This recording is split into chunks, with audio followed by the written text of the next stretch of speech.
ទូដៃបងបាត់សោភ្លេចលេខកូដបងប្អូននេះគាត់តាក់ទងមកខាងខ្ញុំដើម្បី reset លេខកូដថ្មីនិងធ្វើកូដសោថ្មីឥឡូវយើង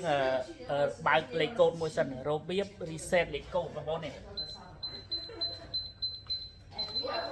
ចុចចាំងមកបន្ទាប់មកនេះបានលេខកូដមួយណាហើយយើងឆ្កឹះសោបើកបន្ថែមនេះ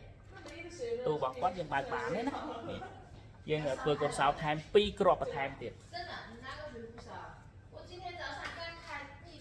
ទូដៃបងយើងបានធ្វើកូនសោនិង reset លេខកូដហើយណាបងប្អូននេះ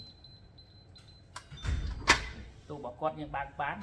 ហើយបានកូនស៊ីន2អញ្ចឹងបើសិនជាបងប្អូនត្រូវការធ្វើទូដៃបាត់សោភ្លេចលេខកូដឬក៏ប័ណ្ណបញ្ជាចុចអត់ចេញភ្លើងអាចតាក់ទងមកខ្ញុំបានណាឬក៏ចង់ឡើងសេរីពីទូដៃពវល់ដៃឡើងមកជាប័ណ្ណបញ្ជាចុចចេះ